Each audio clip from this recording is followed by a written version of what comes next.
अगर सत्संग सुनकर तुम्हें थोड़ा भी भाव आ रहा हो तो किसी भी विपत्ति में किसी का सहारा मत लेना, एकमात्र प्रभु का भरोसा रखना। अगर विपत्ति संपत्ति में न बदल जाए तो हमें बताना, और अगर किसी का सहारा लिया तो बनती हुई बात बिगड़ती चली जाएगी, ये पक्का समझ लेना। आपको लगेगा कि उनका फोन नंबर कर दें तो एक फोन में सारी बात संभल जाएगी, नहीं भाई, ये लोकवत थोड़ा संभलता नजर आएगा, लेकिन वो बात बिगड़ जाएगी जिससे सारी बात बन गई। नहीं, बने तो रघुबर ते बने, बिगड़े तो भरपूर, बिगड़ जाने दो। क्यों? इतनी बिगड़ जाएगी तो संभलेगी कैसे? वो बिगड़ते बिगड़ते अंतिम स्टेज पर ऐसा संभाल देगा जितनी संभली थी उससे 1000 गुना बढ़ के। वो बड़ा महामहिम है। अर्थार्थी जो केवल भगवान से अर्थ चाहता है, ठीक है, हमें धन चाहिए, भगवान श्री हरि का आश्रय ले, जो चाहिए आप मान लीजिए, पर गलत आचरण कर रहे हो इसलिए आपके ऊपर प्रभाव नहीं पड़ रहा। हमारी बात हाथ जोड़कर हम प्रार्थना करें, मान लीजिए सब कामनाओं से पीड़ित है, सबकी कामनाएं पूर्ण हो जाएंगी। जो इच्छा करी हो मन माही, प्रभु प्रसाद कछु दुर्लभ नाई। पर मांस खाना छोड़ो, शराब पीना छोड़ो, पराई बहन बेटियों के साथ गंदी दृष्टि करना बंद करो, ये गंदे आचरण बंद करो, राधा राधा बोलो, ना पूर्ण हो जाए तो मैं बताना। मनमानी आचरण करते हो, गंदे पापाचरण करते हो, फिर कहते हो कि हमें कुछ दिन राधा नाम जपते हुए अभी लाभ नहीं मिला। लाभ कैसे मिले? आप नीचे से तो ऐसे असाधन कर रहे हो, पापाचरण कर रहे हो, प्रभु की आज्ञा का उल्लंघन करोगे तो कैसे प्रभु प्रसन्न हो जाएंगे तुम पे? हमें किसी से अपना काम बनाना होता है ना, तो उसकी रुचि के अनुसार चलना होता है। एक साधारण व्यवहार की बात करें, हमें आपसे काम बनाना है तो हमें आपकी रुचि की देखनी पड़ेगी, और आपकी रुचि के अनुसार चलना पड़ेगा। आपकी भावना में हमारी कदर बने तब हमारी बात बनेगी। तो हमारे प्रभु तो पहले ही कहते हैं तुमसे कि ममई वांसो, तू मेरा है। पर प्रभु की आज्ञा है, शास्त्र के अनुसार चलो, जो मैं बोल रहा हूं वैसे ही चलो। ऐसा चलोगे तो तुम्हें धन मांगना ही नहीं पड़ेगा। आपको मजाक लगता है सब कथाएं सुनकर? अगर विश्वास हो तो तुम्हें मजाक न लगे, ऐसा तुम्हारे जीवन में भी हो जाए।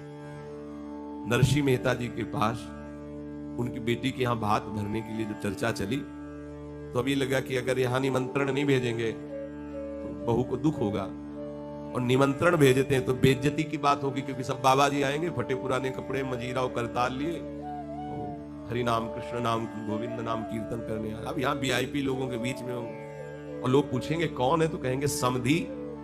बेइज्जती महसूस होगी। धनाभिमानियों को ये रहता है कि ये तो भिखारी हैं, बाबा जी हैं, इनके सामने क्या बेइज्जती।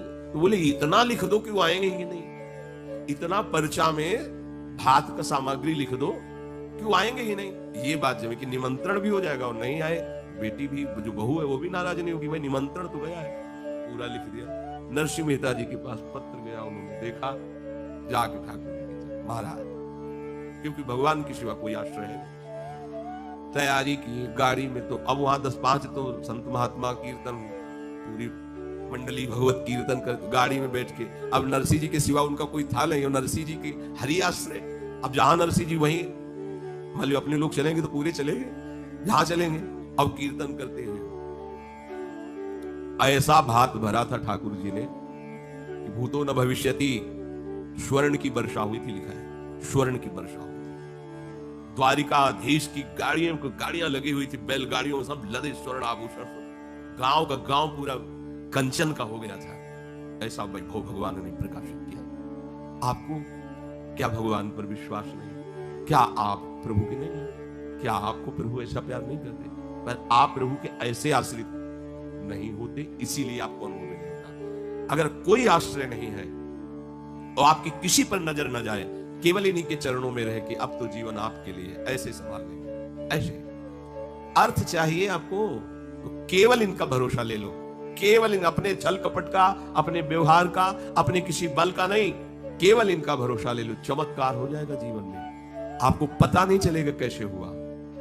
कभी ऐसे नहीं हुआ, कभी किसी से ऐसे नहीं हुआ, इसका कैसे हो रहा है? कैसे हम सबका उधर पोषण हो रहा है, वृंदावन वास हो रहा है, सब चल रहा है। कैसे प्रभु चला रहे हैं? क्या आप सबको नहीं चला रहे हैं? पर आप अपने को कर्ता मान रहे हैं, इसलिए आपको अनुभव ही नहीं हो रहा, इसीलिए आपको परेशानियां हो रही, क्योंकि आप कर्ता बन रहे हो। अगर विश्वंभर कर्ता को कर्ता मान लो और उनके आश्रित हो जाओ तो जो चाहोगे मिल जाएगा, अगर ना चाहोगे तो वो मिल जाएंगे। जो चाहोगे मिल जाएगा, बिल्कुल कोई चाह न करो तो जो व्यवस्था उनको करनी करेंगे और वो स्वयं मिल जाएंगे। अर्थार्थी भक्त को धन संपत्ति वैभव चाहिए, पर वो केवल हरि से चाहिए, दूसरे से नहीं। तो ये ध्यान रखना, इसकी परीक्षा होगी आपकी। अपने इष्ट देव के अनन्य होकर के यदि आप अर्थ चाहोगे तो बहुत जल्दी आपका परिवर्तन होना शुरू हो जाएगा। पर आचरण आपके पवित्र होने चाहिए, ये भी ध्यान रखना। आचरण की अगर पवित्रता नहीं तो फिर शिकायत मत करना। आप अपने आचरण पवित्र करो और नाम जप करो, केवल हरि के आश्रित रहो, फिर देख लेना। अगर आपको लगता हो कि भगवान के भक्त बहुत गरीब और ऐसे, सच्ची पूछो, उनको आकांक्षा नहीं। प्रभु जबरदस्ती व्यवस्था करते, उनको आकांक्षा नहीं होती। 4 रोटी मांग ली ऐसी पड़े, पूरा जीवन प्रभु के लिए। उन प्रेमी महापुरुषों की चरण धूल अगर शरीर का स्पर्श कर ले तो पावन हो जाए। देवता तरसते हैं उनकी सेवा के लिए, सिद्धियां हाथ जोड़े खड़ी रहती हैं, पर वो अकिंचन महात्मा किसी से कुछ नहीं चाहते। कि ऐसा ना समझो कि हमारा दास, हमारा भक्त, हमारा आश्रय लेने वाला ऐसा नहीं। वो हरिदास और भगवान के चरणों का दास है। समस्त ईश्वर संपन्न भगवान उसके अधीन हो जाते हैं जो भक्ति करता है। अगर आपको अर्थ चाहिए तो केवल भगवान का आश्रय ले, दूसरे का नहीं। अब ये कोई छोटी मोटी बात नहीं, देख लीजिए अंदर से। अपने बल का आश्रय नहीं, किसी दूसरे व्यक्ति का आश्रय नहीं, किसी दूसरी देवी शक्ति का आश्रय नहीं, केवल श्री हरि का आश्रय। और जब आप पक्के उतर जाओगे, जैसे सुदामा जी, तो जैसी द्वारिकापुरी थी वैसे सुदामापुरी हुई। जैसा वैभव द्वारिकाधीश का वैसे सुदामा जी का वैभव था। पक्का मान लीजिए। लोग समझते नहीं, ऐसा ना समझो कि ये केवल कथाएं हैं। आपका जीवन स्वयं एक कथा बन जाएगा। यदि आप हरि के आश्रित हो गए तो आपका जीवन चरित्र दूसरों के लिए उदाहरण बन जाएगा। पर निष्ठा चाहिए। कई कई दिन भूखे रहे सुदामा जी। उनका मित्र किसी जमींदार के यहाँ पुरोहित ही करता था। जब पालकी से निकलता लगा, कहाँ गली गली डोल रहे कृष्ण कृष्ण बोलते हुए, आओ हमारे यहाँ, हमारा जजमान धनी है, आके थोड़ा वेद पाठ कर दिया करो, पूरे परिवार का पोषण कपला रहता है। हम वादा करते हैं उनका, नहीं, हमारे जजमान तो श्री कृष्ण। घर आते पत्नी पूछती, कुछ मिला?